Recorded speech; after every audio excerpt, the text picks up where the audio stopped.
Hello, I'm Elizabeth DeBrito, and this is Elizabeth's Exposé on Equality, the series where I call out the realities about inequality, racism, sexism, how they manifest and play out, speaking from my lived experience. If that sounds like your cup of tea, please click the subscribe button to be notified of future episodes published weekly on Thursdays. So, last week I broke down one element of gatekeeping in action and how bias creates a cumulative effect on people, which leads to inequality. Today I'm discussing another element of gatekeeping, the phrase, "Why don't you?" I can't tell you how many times I've heard this over the past few years, just dozens, hundreds of times. Almost every time I reached out to gatekeepers for help, advice, connections, they would answer, or rather, their answer would always start with the phrase, "Why don't you? Why don't you do this? Why don't you write a book? Why don't you contact the BBC? Or why don't you? Coming away from these interactions, something really didn't sit right with me, and I couldn't figure it out until I took myself out the hamster wheel last summer, and it just clicked. So, why is this a problem? When someone asks a gatekeeper for help, and the gatekeeper responds with something that starts with, "Why don't you?" they're not actually helping. They're telling us to help ourselves. They're turning it around on us to do the work. They're not giving any solid connections, concrete assistance. They're the gatekeepers and they're gatekeeping. They're not letting us into their space. They're not taking away barriers. They're creating more work for us with every interaction. I would go to meetings with people or speak to them via Zoom and walk away thinking, this must be great. They've given me a long list of things I can do. This is fantastic. They would say, apply for funding, start a blog, create info packs, create these resources, be on social media every hour of the day and night. Then I got into all the things and realised I'd been given a massive amount more of unpaid labour, while the gatekeeper I'd spoken to had done absolutely nothing. Honestly, it's no wonder I burnt out so many times over the past 3 years. I kept attempting to do everything on top of everything I was already doing, and my body just kept shutting down. Because here's the thing, these are interactions with gatekeepers, people with power, privilege, and influence, and I'm someone with none of those things. It's what you have to remember.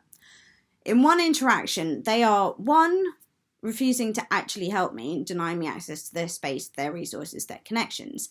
2, they're actively putting up barriers for me and others like me. They're asking people who are already broke, powerless, connectionless, and stretched for time to put in more hours, do a whole lot more unpaid labour. And like I said last week, think how many times I hear this as a woman of colour. It creates a large compound effect on my career with all these similar interactions. Every interaction just making it a little bit harder until that hole gets so deep, I just couldn't get out of it.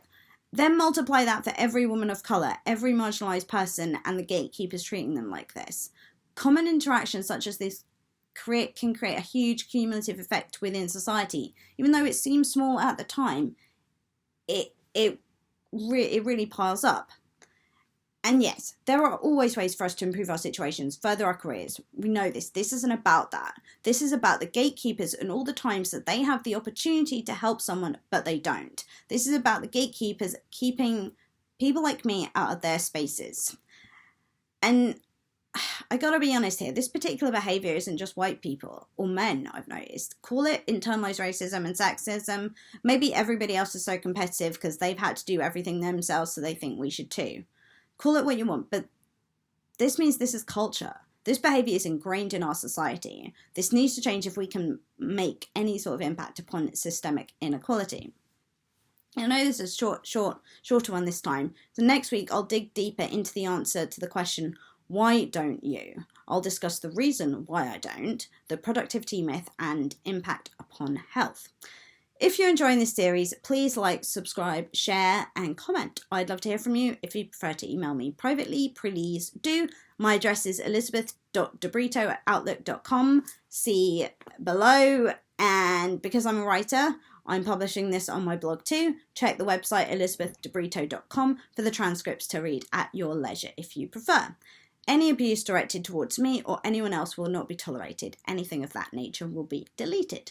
That all being said, I hope you continue to enjoy this journey with me. See you next Thursday for episode 5, The Reasons Why. See you next week.